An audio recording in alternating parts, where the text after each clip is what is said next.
Well, I am a firm believer that there is no such thing as irreparable. However, as we rediscovered today, there oftentimes comes a point where it's no longer viable to keep repairing something, where it would be cheaper or easier to let it die and replace it.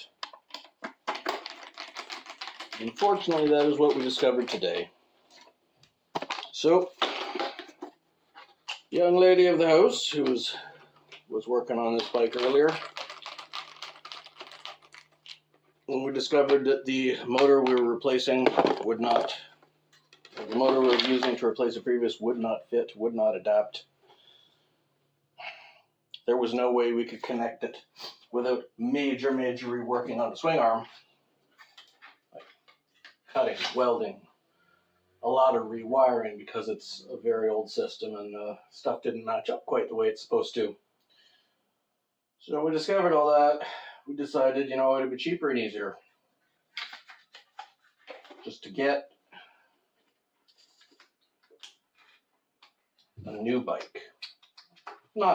Obviously not completely new, but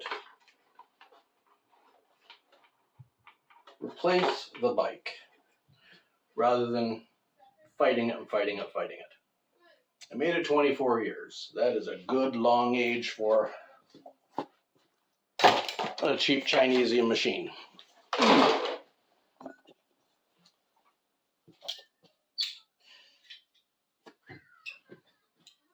It's an unfortunate lesson. It's sad, but time comes when it has to happen, and the LV has to go the way of the wrecking yard. Hopefully, we'll quickly be able to find her something just as viable to ride back and forth to school, so she can stop borrowing her mom's bike all the time. All right, so there's body panels, a few tools, and some of the stuff I salvaged off of the bike, off of the LV. We're keeping the pedals. You could always use a set of pedals on any bike.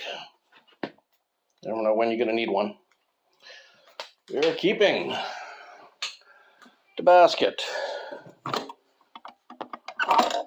the seat post with the flip seat on it, the battery pack right there, keeping the mirrors right there, keeping the helmet box right there. See, there's always going to be stuff you save, but as I said, the bike, I'm keeping the fenders and keeping the shocks as well.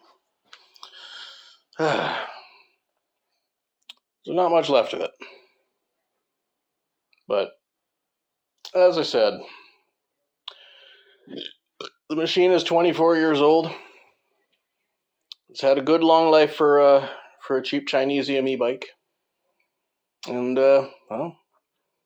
after more than 2 decades of abuse and neglect, it has finally given up the ghost. So, there we go. Good night.